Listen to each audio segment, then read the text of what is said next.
করতেছি হ্যাঁ কম এখন না লাগানো হয় না, সেই কারণে পুরোদিন না লাগাতে হবে। ওটাও তো প্রকৃতির একটা ব্যাপার, ওই যে পানি ওটাও তো প্রকৃতির ব্যাপার, তাই না? তো তুমি খেয়াল করে দেখো যে আমি ইচ্ছা করলে কিন্তু যে কোনো জায়গাতে যে কোনো ফসল উৎপাদন করতে পারবো।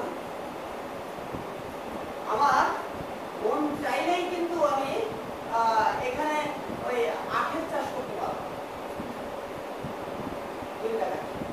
কারণ এখানকার মাটি আখের চাষের জন্য উপযোগী না। এখানকার মাটি উপযোগী হচ্ছে ধান চাষ। সেই জন্য ঠিক যেখানে যে জমিটা যে কাজের জন্য প্রযোজ্য সেই জমিতে সেই ধরনের ফসল ফলাতে আমরা বাধ্য হচ্ছি। এটা কি প্রকৃতি আমাদের প্রভাবিত করতেছে না?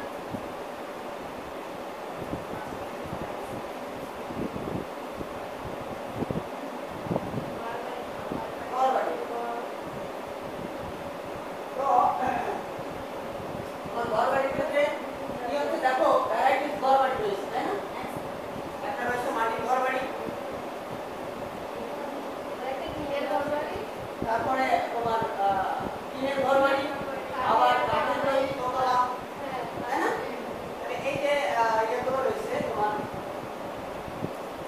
এগুলো কেমন মাটির তৈরি ঘর বাড়ি। আমরা যতই প্রকৃতির সাথে পাল্লা দিয়ে এখন কংক্রিটের তৈরি ঘর বাড়ি বানাচ্ছি, কিন্তু প্রকৃতির সাথে পাল্লা দিচ্ছে। পাল্লা দেওয়ার কারণে ঘরের মধ্যে করোনা অস্থির হয়ে যায় না?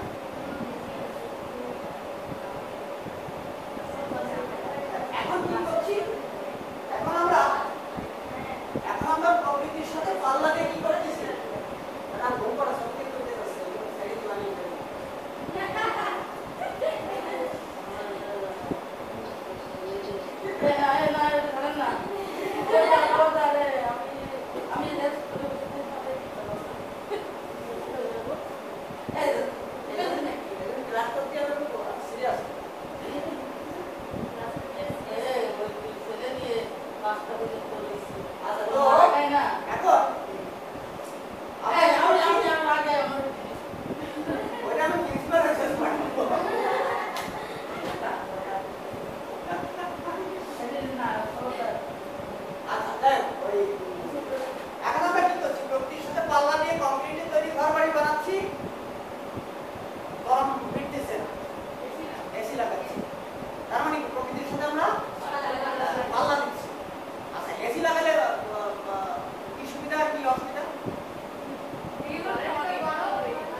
প্লাস্টিক এইসবের বাড়ি বানাচ্ছে, যে যতগুলো গাড়ির পরে পড়েও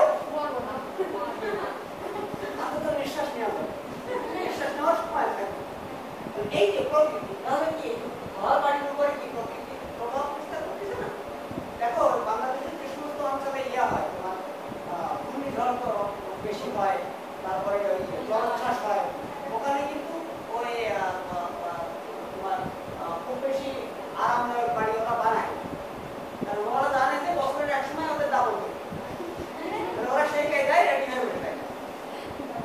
ওর বিরুদ্ধে গেলেই কিন্তু তার মানে ঘর বাড়ির উপরও দেখো এইভাবে প্রভাব বিস্তার করছে। পোশাক পরিচ্ছদ, আচ্ছা পোশাক পরিচ্ছদের উপর কিভাবে প্রভাব বিস্তার করে এবার তোমরা বলো তো দেখি। হ্যাঁ, তো এখন আমরা যদি এমন চিন্তা করি যে আমি পড়া শীত পড়েছে, একেবারে গরম শীতল শীত পড়েছে, আমি একটা একেবারে সেই পাতলা পেটে জামা কাপড় পরে মোটামুটি একেবারে দিন দর করে